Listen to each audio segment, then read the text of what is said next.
दोस्तों आज हम बात करने वाले हैं बहुत ही छोटे टॉपिक के बारे में, लेकिन बहुत ही इम्पोर्टेंट टॉपिक है और वो है आपका गुणात्मक प्रतिलोम और योगात्मक प्रतिलोम। तो चलिए जानते हैं योगात्मक प्रतिलोम और गुणात्मक प्रतिलोम के बारे में।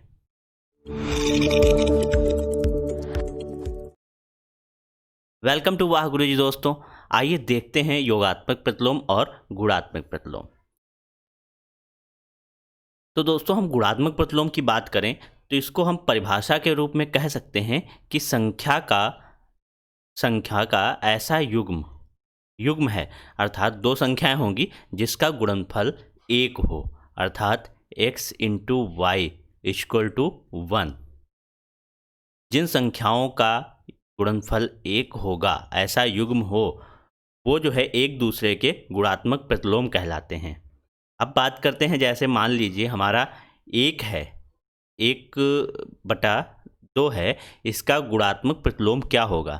तो आइए देख लेते हैं। इसका गुणात्मक प्रतिलोम हमने माना y होगा, तो इसका गुणनफल कितना आना चाहिए, 1 आना चाहिए। अब हम y का मान यहाँ से निकाल लेंगे तो क्या हो जाएगा, 2 चला जाएगा इधर, ठीक है, और एक कोई मतलब ही नहीं रहेगा, एक जो है मल्टीप्लाई हो जाएगा y के साथ। तो हमारा y का मान आ गया 2, अर्थात क्या हुआ कि 1/2 का गुणात्मक प्रतिलोम जो हुआ वो कितना हुआ, 2। क्योंकि 1 और 2 की जब हम गुणा करेंगे तो हमारा कितना आंसर आता है, 1।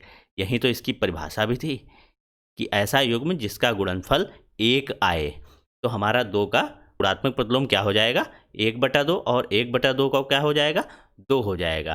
तो इस प्रकार से हमने गुणात्मक प्रतिलोम सीखा है। तो आपको अगर लगाना हो तो आप क्वेश्चन को ऐसे सॉल्व करेंगे। अगर ऑप्शन में आता है या ऐसे ही आपको टिक मारना है तो आप सीधे जो है उसको बटे में करके लिख देंगे, या बटा है तो उसको पूर्णांक में लिख देंगे, ठीक है। तो ये हो जाएगा आपका गुणात्मक प्रतिलोम। तो आइए कुछ क्वेश्चंस की बात कर लेते हैं, और इसमें एक जो है हम पॉइंट बताते हैं आपको कि 0 जो होता है इसका गुणात्मक प्रतिलोम नहीं होता है। इसका जो है गुणात्मक प्रतिलोम नहीं होता है। क्यों नहीं होता है, ये इसलिए नहीं होता, जब हम 0 से किसी को गुणा करेंगे तो वह 0 ही हो जाएगा, और हमें गुणनफल कितना प्राप्त करना है, 1। तो इसका जो है गुणात्मक प्रतिलोम हो ही नहीं सकता है। अब बात करते हैं क्वेश्चन की। जैसे पूछा जाए a का गुणात्मक प्रतिलोम बताइए, a का गुणात्मक प्रतिलोम बताइए, तो या तो आप सीधे लिख दीजिए 1/a, लेकिन अगर आपको सॉल्व करना है तो कैसे करेंगे, a into x equal to 1। x equal to कितना हो गया, 1/a। आप यहाँ पर लिख देंगे कि x जो है माना x इक्वल टू a का गुणात्मक प्रतिलोम। तो हमारा x आ जाएगा और ये हमारा 1/a हो जाएगा, a का गुणात्मक प्रतिलोम। इस प्रकार से हम इसको सॉल्व कर सकते हैं। दूसरे क्वेश्चन की बात करें, आ जाएगा x माइनस वाई का गुणात्मक प्रतिलोम ज्ञात कीजिए।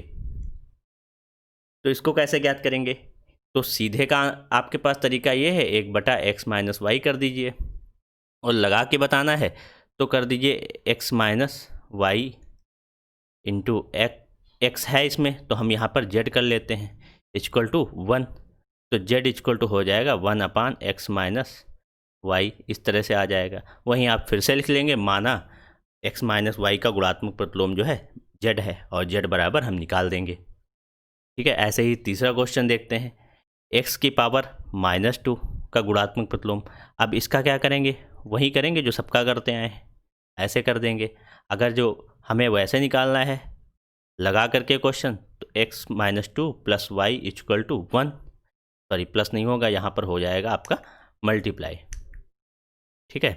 तो ये आ जाएगा x माइनस, हमें y का मान निकालना है, y इक्वल टू हो जाएगा 1/x की पावर -2। इतना ही लिखा रहने दीजिए, नहीं तो आप इसको जो है ऊपर ले आएंगे तो ये जो है प्लस में हो जाएगा। तो ये हमारा इसका जो है गुणात्मक प्रतिलोम आ जाएगा। अगले क्वेश्चन की बात करें, अगला क्वेश्चन है हमारा -6/7। इसका गुणात्मक प्रतिलोम ज्ञात करना है। तो बस इसको अपोजिट कर देना है। क्या कर देना है, इसका गुणात्मक प्रतिलोम हो जाएगा हमारा, माइनस तो रहेगा ही रहेगा, 7/6। अब देखिए कैसे हो जाएगा, ये है और गुणे -7/6, 7 7 गया, 6 6 गया, माइनस माइनस हो जाएगा प्लस, ये आ जाएगा हमारा 1, ठीक है। तो इस प्रकार से ये क्वेश्चन हो गया हमारा। अब बात करते हैं अगले क्वेश्चन की। जैसे 2/y है तो इसका क्या हो जाएगा, y/2। 2 हो जाएगा।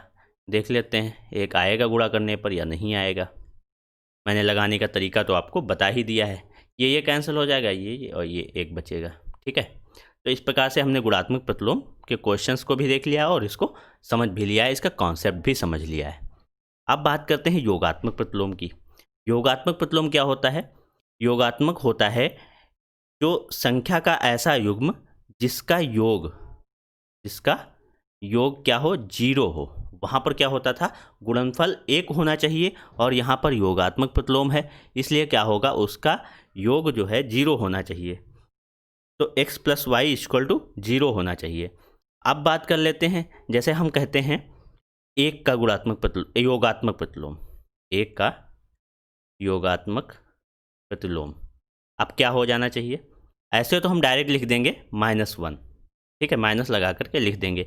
लेकिन अगर हमें बाई चांस निकालना पड़ रहा है तब हम क्या करेंगे, मान लेंगे x का योगात्मक प्रतिलोम एक का योगात्मक प्रतिलोम x है और इसमें पुट कर देंगे कि 1 + x = 0 आना चाहिए।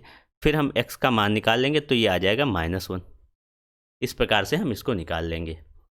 अब आइए बात करते हैं दूसरे क्वेश्चन की।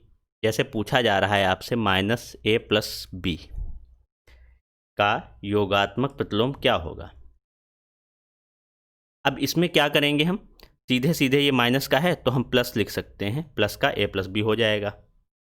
ये आपका इसका योगात्मक प्रतिलोम निकल आएगा। अगला क्वेश्चन देखते हैं क्या है हमारा, 3/4 का योगात्मक प्रतिलोम क्या हो जाएगा। सीधे सीधे माइनस लगा देंगे, बस ये हो जाएगा। कैसे हो जाएगा, 3 + 4, हमको इसको जोड़ करके कितना लाना होता है, 0। तो देखते हैं 0 आएगा या नहीं आएगा। कैसे हो जाएगा, 3/4 और ये माइनस का हो जाएगा 3/4, प्लस माइनस माइनस हो जाएगा, ये कैंसिल हो जाएगा। हमारे पास बचा कितना, 0। ठीक है, तो हमारा ये सही था इसका मतलब। और बात करते हैं, जैसे यहाँ पर डबल लगा दिया जाए माइनस और फिर -23, इसका क्या हो जाएगा, योगात्मक प्रतिलोम। क्या निकालना है हमें, योगात्मक प्रतिलोम निकालना है, ये ध्यान रखिएगा। अब इसको हम सॉल्व करें तो ये आ जाएगा हमारा 23, क्योंकि माइनस माइनस होके प्लस हो जाएगा। ठीक, 23 आ गया, इसका तो आप आसानी से निकाल लेंगे। क्या हो जाएगा इसका, -23 हो जाएगा। तो इसका भी यही हो जाएगा आपका। ठीक है, इस तरह से सॉल्व करना है आपको। क्वेश्चन देख के डरना नहीं है, उसको देख लेना है कैसे हम इसको आसान बना सकते हैं।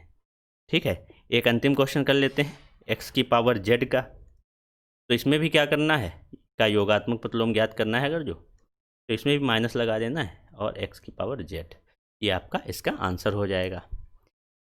एक मैंने बात की थी आपसे गुणात्मक प्रतिलोम में कि 0 का गुणात्मक प्रतिलोम जो होता है वो नहीं होता है, लेकिन हम 0 का योगात्मक प्रतिलोम की बात करें तो क्या होगा। ठीक है, तो 0 का योगात्मक प्रतिलोम भी 0 ही होगा। क्यों, देखिए 0 का योगात्मक प्रतिलोम 0 = 0।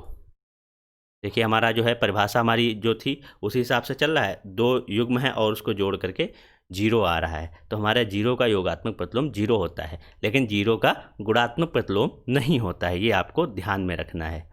ठीक है, अब बात कर लेते हैं हम, एक क्वेश्चन पूछा जाता है आपसे, योग का, क्या पूछा जाता है, योग का योगात्मक तत्समक, ये भी इससे रिलेट करता हुआ है, क्या होता है, तो ये होता है हमारा 0। अब ये चीज़ क्या होती है कि ऐसी कौन सी संख्या है जिसको किसी संख्या में जोड़ने पर वही संख्या प्राप्त हो, उसमें कोई अंतर ना आवे।